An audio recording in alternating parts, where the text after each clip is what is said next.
I feel very, very blessed to be here with all of you. I've been very excited to come here. This is a blessing for us to all be together, you know? Some people couldn't be here. Some people didn't wake up today.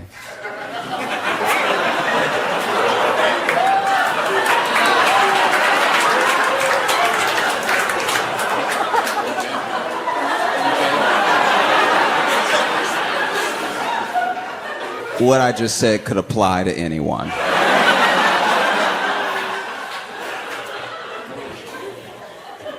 If you haven't heard, OJ has passed. Yeah, you can tell by the. You can just tell. Okay, this. You can tell by the excitement that some people have how they felt during the trial. Do you know what I mean? There's a couple people that have been so happy, I'm like, oh, I know where you stood back in the day. Wow. Okay. There are people out here, finally got him, you know. Which is crazy, because when you look at like OJ's feed when he was posting, there had been this rumor that he was actually in hospice care earlier this year, and then there's a video of him in his car, which someone is obviously filming the video, and he rolls down the window and everything, and he's like, hospice? Hospice? Me? No, I'm doing very well. And so if he was doing very well, and now he's dead. Do you think somebody...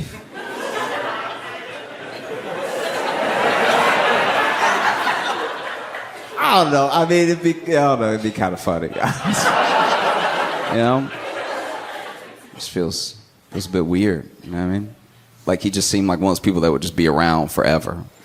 Not in a way that I'm like, oh, I'm excited that he's around. Just like every once in a while you would see a tweet from him or you'd see something and you'd be like, oh yeah, OJ is out. Yeah, I mean, and I say out because he did go to jail, just not for the thing we know him for. That's my biggest disappointment with OJ. You think after getting away with murder, you lay low. You know what I mean? Like, this is the time to play it cool, okay? You just got away with the most public we've ever seen. Like, the whole nation was watching, and then they said not guilty. And then you were like, let's roll the dice again. But now he's gone. And it's gotta be weird. Like him and Nicole are gonna have a conversation. You know what I mean? Like, I'm joking. They definitely didn't go to the same place.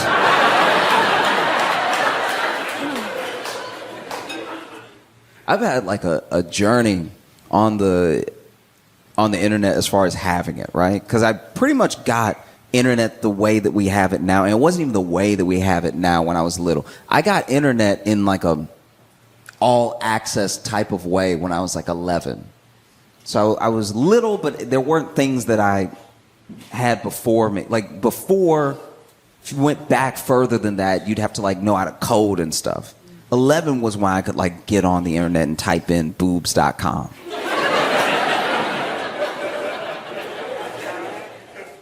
And it's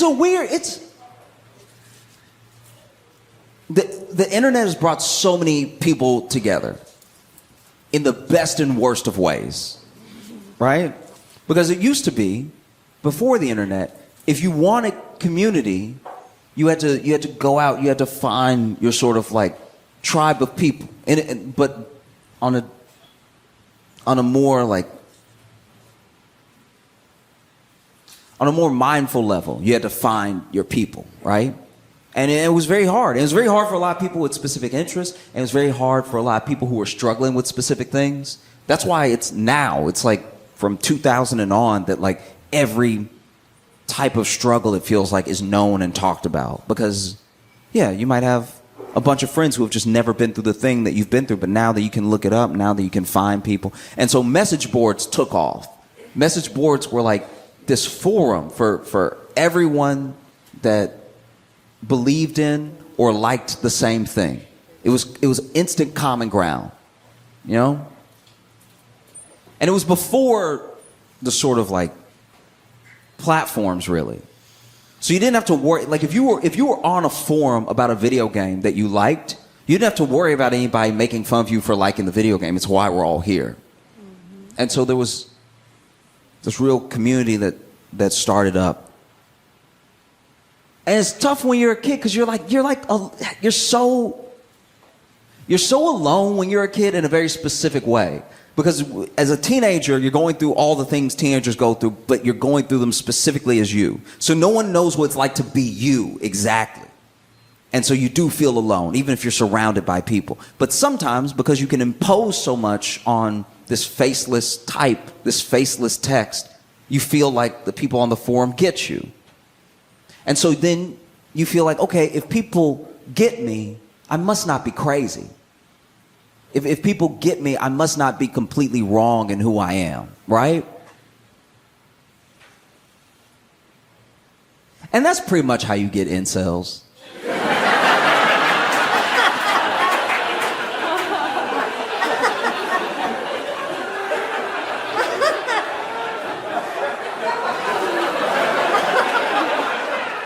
Do you know what I mean? Because this is the thing. This is one of the wildest things about incels I don't think anybody talks about. Incels, at least in their thinking, is actually weirdly, counterintuitively, quite reasonable.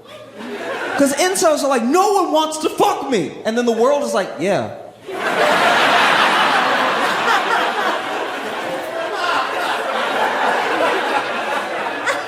It's actually the dudes who are incels that go out and try every night that are the delusional ones. Like, all right, I've been striking out 600 days in a row, but tonight is my night. I put on extra cologne, so I know that the ladies will be all over me. Oh, it feels weird. Even the lore of how things get started. Like I'm telling you what I heard. I don't know the full ins and outs of this thing. I'm just telling you the way that I heard it, which to me makes sense. Okay. So, to the best of my knowledge from the stories that I've heard, one thing that I do find funny, and it's actually the same thing as like how cults start a little bit. So, way back in the day, still in kind of the forum era, but we were starting to have social platforms where like anybody could get on. There were these guys who were all divorced, right? Like by and large divorced, or were not married, but like had some sort of weird situation. They couldn't see their kids, you know? And so then they banded together because it's a very specific pain, I would imagine, to not be able to see your kid as a dad. Because by and large, maybe because so many of us did do it this way, it feels more reasonable to do it this way. But a lot of people feel like, nobody really needs a dad. I'm telling you, a lot of people feel that way, genuinely. And I'm not saying that as in like a judgment on anybody. I'm just saying like, if you're like, oh, my dad left, people are like, what else? Like, do you know what I mean? It doesn't carry the weight it would have carried in the 50s. Your dad left? You know what I mean? It's like, my dad's not around, and people are like, yeah, so any other revelations? Like, and so I think that sometimes when there's almost an expectation like that, then people who do care, who can't be as involved as they want, feel a very real pain. And they were the only people who understood each other. So they would talk and they would talk and they would talk. And where they messed up, like if I had been there back in the day, if I had been in that forum, what I would have said is like, just careful with the name. The name makes everything.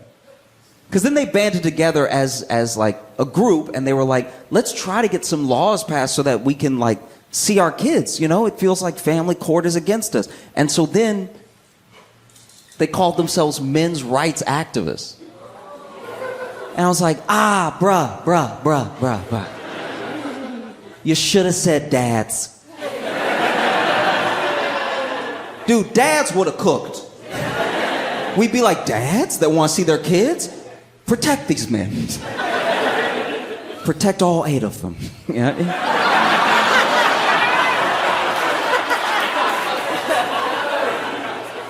But because they said men, now men who don't even have kids are joining the group. And because people are joining the group, joining the forum that are not there for the specific cause, for the specific reason that they came together over this pain, it starts to morph into something else. So now these guys that are like, I just want to see my kids, are also being like buried in the comments of the forum by people being like, I can't get a date. Like, these bitches crazy, right?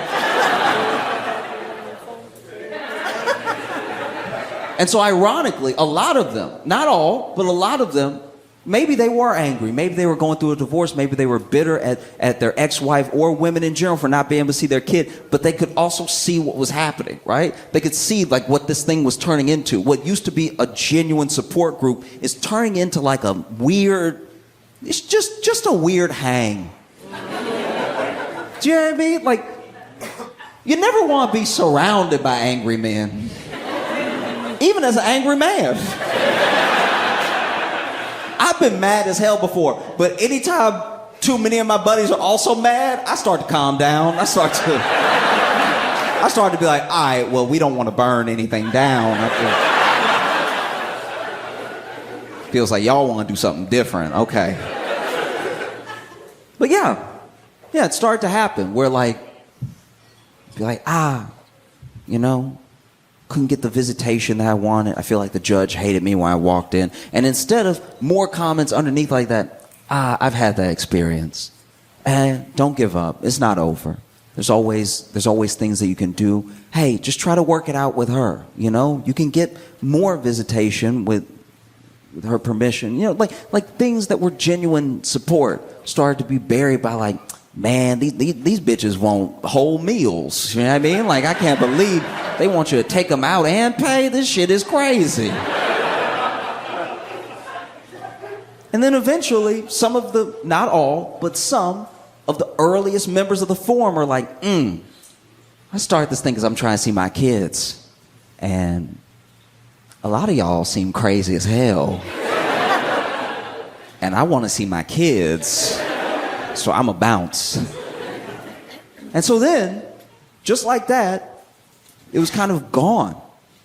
Like the heart of this thing, the reason, the sort of nugget that brought it all together had disappeared. And all that was left was this mob that had gathered with different grievances. You know? And that's how you get red pill stuff today.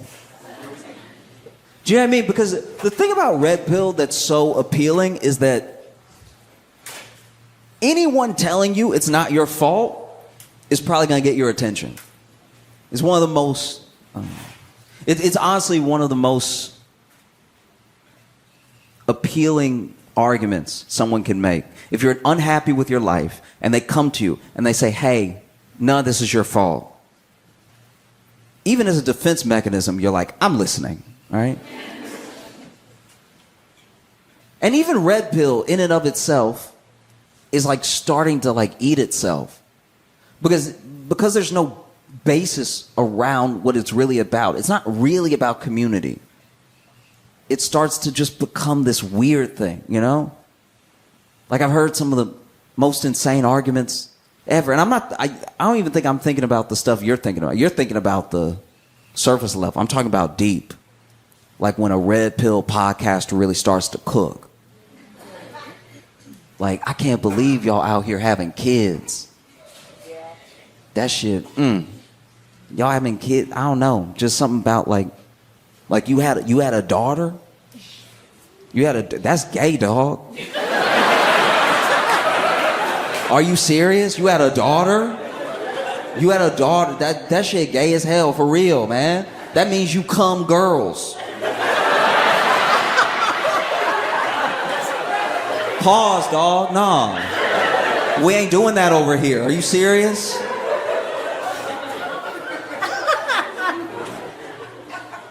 But no, when I was a kid, I go over to my buddy's house and, you know, his grandparents had been together for 60 years.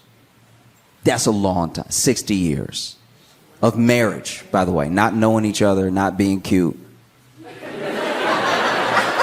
60 years, right? Their fights were epic. They were. Their fights were amazing. You know, because at 60 years, you let it all out. You know what I mean? Because at 60 years, you just say what's on your mind, because what are they going to do? Leave?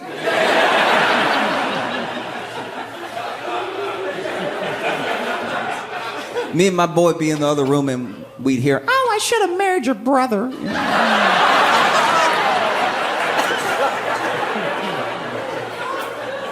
And he was like, oh, okay, then my brother wanted to blow his brains out. All right.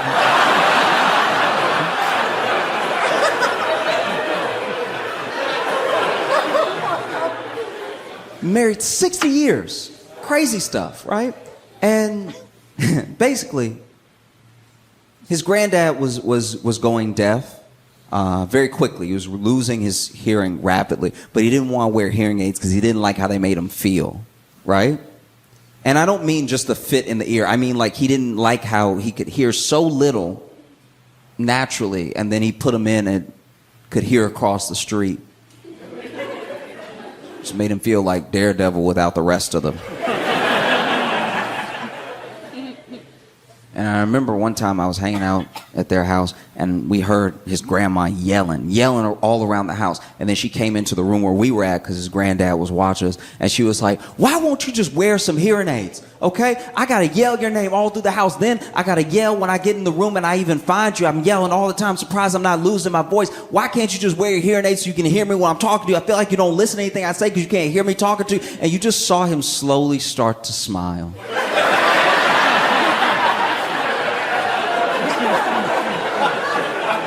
It's honestly the most boss move I've ever seen in my entire life. This dude was like, I will go deaf if it means I know peace, all right?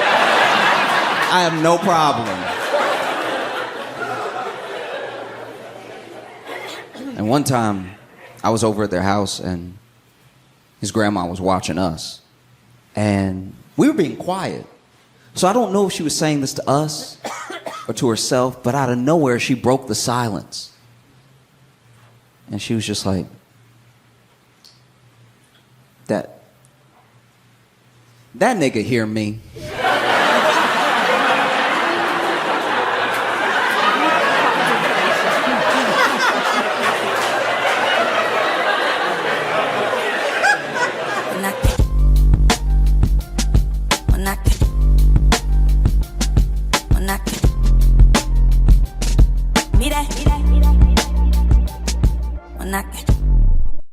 I've been worried about getting older and everything, and like where I'm at in life or where I should be based on age and stuff. You know, you always do those comparisons with your peers or just with people, with history, all that stuff.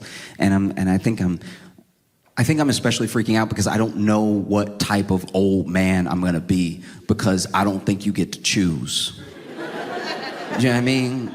I don't think a lot of old men want to be the old men that they are. And it feels like there are some very specific lanes you can go down. You could be a creepy old man. You could be an angry old man. You could be a sweet old man. You could just have dementia. You know what I mean? Like it feels like there's only 4 ways you can go. And I'm scared I'm going to be an angry old man, you know? That's why I try to live my life.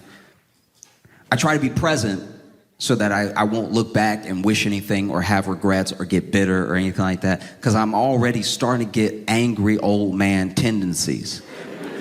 Because I already hate kids, but not kids in general.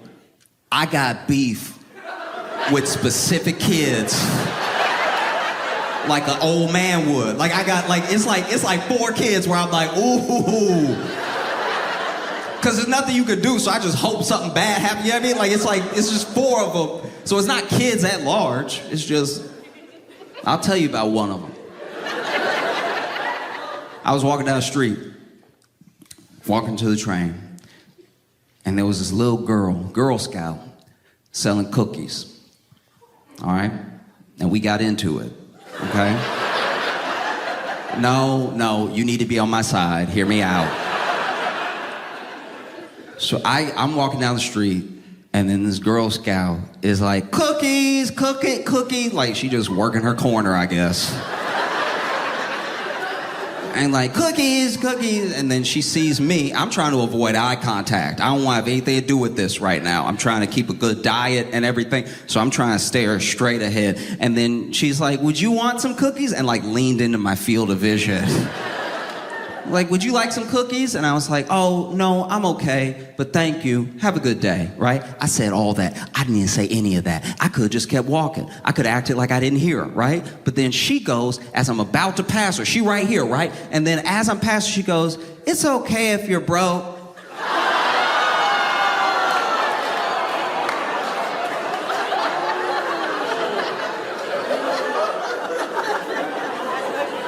What?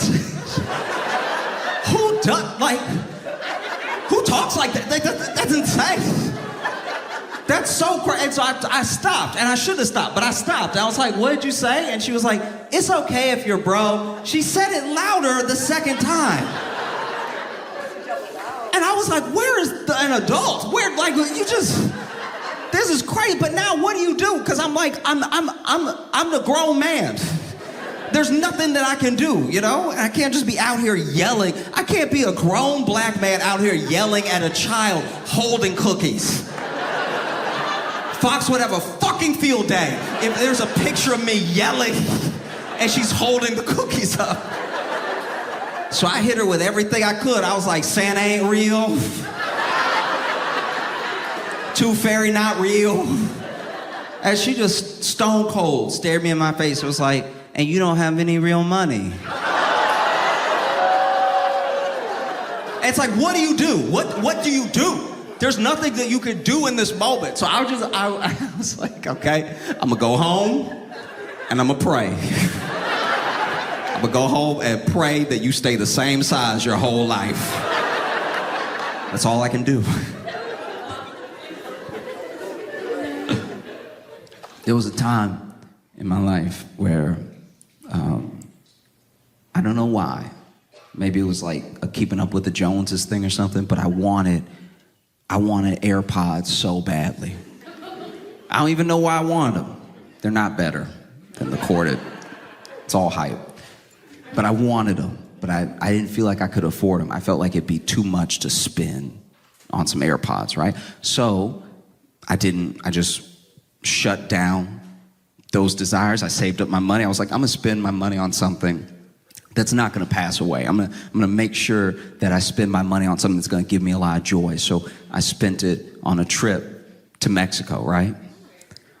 And while I was in Mexico, I saw a knockoff pair of AirPods that were so cheap, but they weren't just cheap by like the exchange rate. They were cheap in pesos. They were so cheap, I thought they might be toys, but I was like, let me roll the dice, because I have money to blow now, right?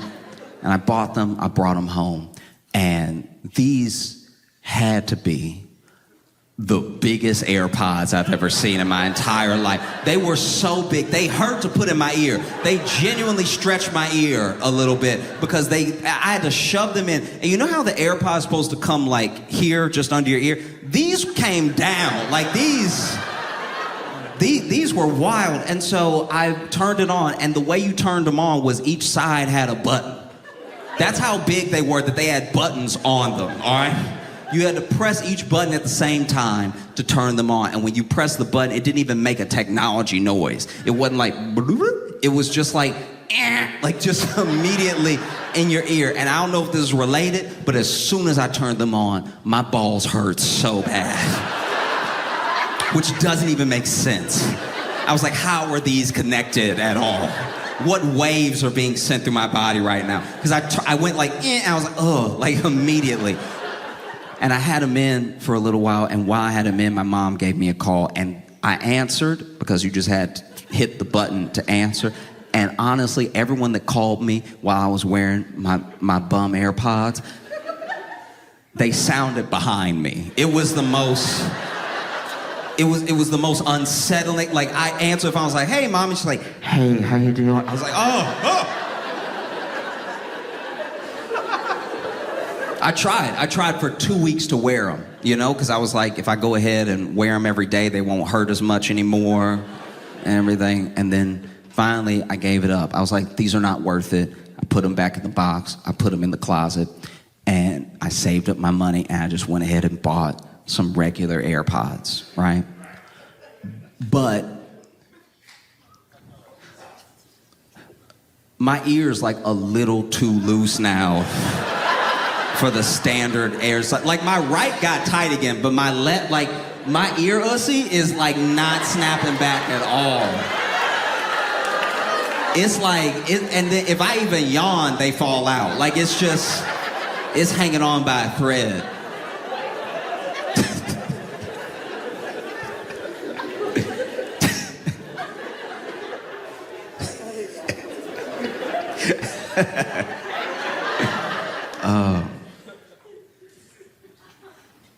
I got to hang out with one of my older relatives, and it's really important to me to hang out with people that are older than me because they really do show us the way. You know what I mean? They haven't lived perfectly. Most of the things they say are going to be imperfect, but you know, I feel like life is like it's like a dark house, right? And older people, they start walking through the house before we did. So sometimes we're trying to find our own way, and we hear them calling out in front of us, hey, watch it, there's a door right there. Hey, don't hit your shin on that, you know what I mean? But then every once in a while, they'll let you walk all the way out of a window and be like, my bad, I didn't see that one coming. That's on me, all right? Back in my day, we would fall out that window and we would just get back in the house. We wouldn't complain about it. But yeah, we were talking, and I realized something, another thing that I worry about, getting to be an old man. When that day comes, I know a few things that are gonna bother me. Every time we would go somewhere, he would get so mad if I made him use his knees. We would get somewhere, and he was like, you didn't tell me they had all them steps. And I was like, what? Would you have prepared or something? He's like, yeah, I would have got my head right for all these steps. Now I just gotta do steps, unprepared. I didn't get to count them out. I didn't get to look at the image, see how many steps it would be or anything. You just want me to go up these steps raw. And I was like, what? Do you mean raw? I feel like enough time has passed that we can talk about it without it being weird. So, I did a lot of protesting in 2020. There was very little else to do. And all the protests that I happened to go to were peaceful. And there were plenty of peaceful ones. There were peaceful ones all across the state, country, world, peaceful. But enough time has passed that we can admit there were some that weren't. There was a couple times I was watching the news, I was like, nah, Target didn't do anything. Wow, what was in there? Yeah. And I was having this conversation with a friend, and he told me that he also went to a protest, and he admitted to me that when this protest just happened, it was like out of nowhere. At one point, he was like protesting with the people, and then he saw people starting to run, and then everybody was running, and then somebody threw something, and then it was a riot. It was like a riot around him. And he admitted to me that when it turned into a riot, that he looted, right? And it's weird, because you're never on the phone with a looter. Yeah, I mean, you always see them on TV, they like stock footage and stuff like that. You never like having a conversation. Because he told me, I was like, why the fuck you telling this on my phone? What are you doing right now? What's wrong with you? And I was so torn about it, you know what I mean? Because a part of me, all he looted was a rabbit. Nah, I'll explain. Basically, this shit kicked off into a riot, and then this man ran into a PetSmart I'm pretty sure was open. grabbed a rabbit, and ran out. And I was so torn about it because a part of me was like, why would you loot? What's wrong with you? That's not the point. And then another part of me was like, you couldn't grab someone with some street value or something like that? That's crazy. Because he didn't get a good rabbit. This rabbit been sick since he got it, all right? He been in and out of the vet 3 years off this rabbit. This man lured himself $7,000 into rabbit medical debt. It's absolutely crazy. Look, Chicago, y'all been too good. Thank you so much. Thank you from the bottom of my heart. I appreciate you. Flew from Jimmy Fallon to Winnipeg. So yeah, he's upgrading pretty quick. He's also been at Just for Laughs his first time in Winnipeg. Please welcome to the stage a very funny Mr. Josh Johnson. I am Josh Johnson, did Fallon last night and then came to Winnipeg, which is also very beautiful. Everyone is very happy here. People smile a lot. Before the show, I saw two of you high five. That never happens in New York. No one has ever. People are just like, don't look at me. Some people I worked with in Chicago have been here. At least they said they were. I believed them. I didn't see them here. They loved it. Some New York people have said great things about the club. They're excited to come. People think you won't survive the cold. Have you ever had your life saved when the stakes were incredibly low?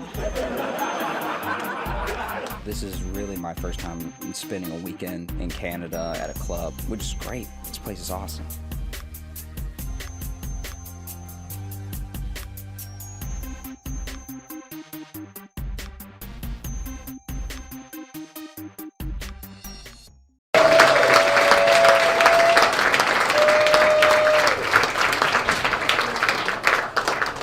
How are you guys doing? I'm actually really blessed to be here. I am from Louisiana. A lot of people don't know this about me, but I'm a Katrina survivor, so it's like crazy that I'm even hearing it. I wasn't in the hurricane. I dated a girl named Katrina. She was a terrible person. Let me tell you about her. Right? Crazy, terrible. Almost ruined my life, okay? Ooh, it was horrible. She busted through my window, put a hose through my window, turned the hose on, okay? Then flooded my whole apartment. So when my other friends in New Orleans, like, Katrina's destroyed my home, destroyed my life. I was like, you too? You too. I thought I was the only one. She needs to be put down, is all I'm saying. I am from Louisiana. I'm from a part of Louisiana where people lean out of their Ford F-150 as I'm walking down the street and they're like, nagger! And I'm like, that is not how you say it. That's embarrassing. Someone needs to teach him racism. There's not a Y in that word. Oh, you're doing it wrong. I'm a little man. And like, this is the thing, I'm not the smallest person you've seen, but I'm just small enough that if I was yelling at my girlfriend in public, it wouldn't bother anybody.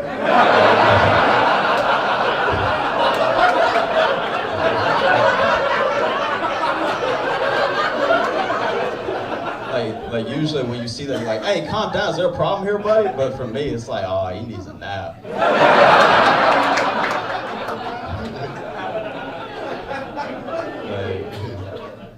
I know I'm not the only one that this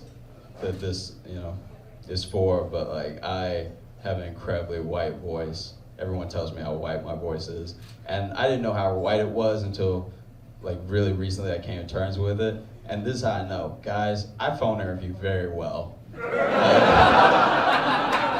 Guys, I crush phone interviews. I hurt feelings, okay? And my name is Josh Johnson, which is basically a resume template.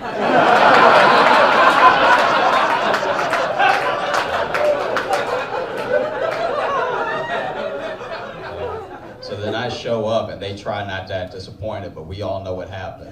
I know you're feeling catfish right now. Let me start on Monday. If you're looking at me and you're like, this guy's been mugged, you'd be right. I'm very muggable. You need to know me. I don't know if other guys in the room do this. Help me out if you do. When you see a dude coming towards you that looks threatening, do you think in your head how you're going to have to take him? Does that come across your mind? Because the way I can fight in my head is astounding. And the way I fight in real life, not so much. It's pretty terrible. So this dude was coming towards me. He looked threatening, was looking right at me, coming right at me. And I thought in my head, oh, Looks like we're going to Jason Bourne this. I'm gonna jump up in the air, do 3 flips. I don't want to do 3, but we need to do what needs to be done. You know, bring my knee down his face, crack his skull, punch him in the face so he's incapacitated. That was my plan. This dude's plan was, I'm gonna punch this guy in the face and take his wallet. So we met up. He had a much better plan than I did. His plan was on fire, execution, everything. Some of you guys don't know about me. If you punch me hard enough in the face, I pee.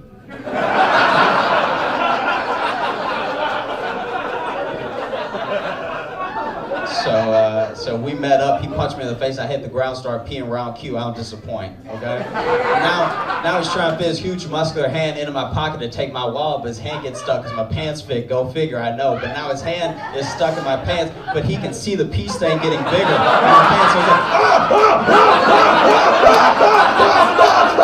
like, he's lifting me off the ground at this point, I weigh 125. Forget it! And he leaves.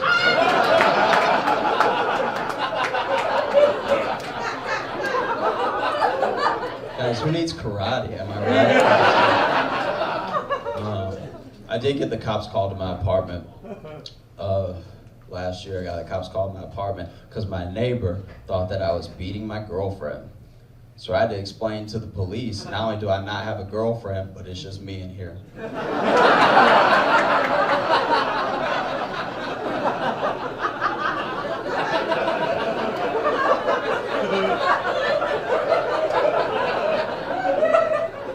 Sounding crazy enough to be 2 people. And in my defense, I was losing a fight to a ceiling fan.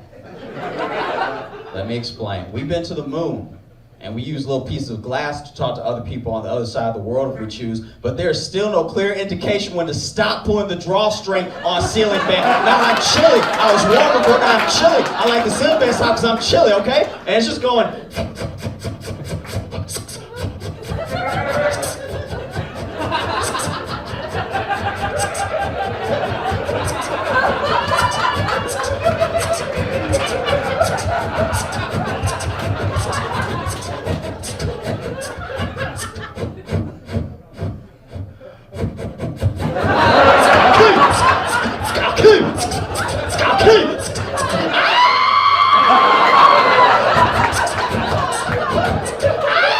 So the cops come, right?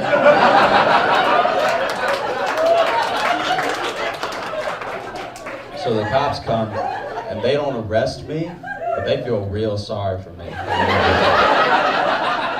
Because if you're yelling at an appliance, I'll kill you, you know why you're single, you know? Like,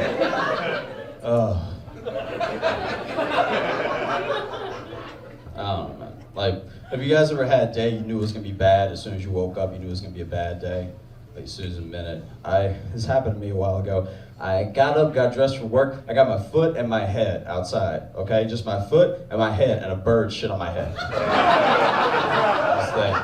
Never been shown by a bird before, didn't know I handled it, didn't know what to do next. The bird shit hit my head, slid down my forehead, the shit that went in between my fingers hit my shoes, so he got me good. Right, bird got me good. If this were a drive-by, I'd be dead. That's a head shot, a hand wound, foot shot, not going anywhere. And instead of using any sort of common sense at all, I just look up and the bird's not done. Okay? So now, stick with me. When a bird poop is coming right towards your eye, it looks exactly like you should have majored in something better in college so you have a better job so you can afford the rent at places that covered in trees and vines, okay? Because now, if I had a quarter for every time I changed my major to something that was still stupid, I'd have the $2.25 it takes to take the bus with bird shit on you, which is what it did. Because bird shit in my eye and I had to go. I was late when I left, I can't turn around. And we were sitting on the bus with bird shit on you, everybody knows. No one on that bus was like, I may have a sports fight with his friends. Things a whole lot. Everyone knew it was bird shit. A homeless dude moved a seat away from me. That's the sort of pariah I become in a split second. And then this girl sitting across from me, thick neck bitch, all right? Sitting across from me, giving me the black woman with blonde hair, Wendy's, judging me like I'm not on my way to work. That's where I'm headed, man. You don't know me. You don't know my life, okay? But then we get to her stop. She gets up. She walks out, and I see that this bitch has Dorito dust on the back of her neck. Who the fuck are you to judge me when you got Dorito dust on the back? This was an accident. That's a lifestyle choice, bitch. Right? Because that means that when you eat Doritos, you either put your head in the fucking bag, okay? Or you eat Doritos like such a savage, you actually break a sweat up to wipe it off or you get the chance to suck your fingers judging me.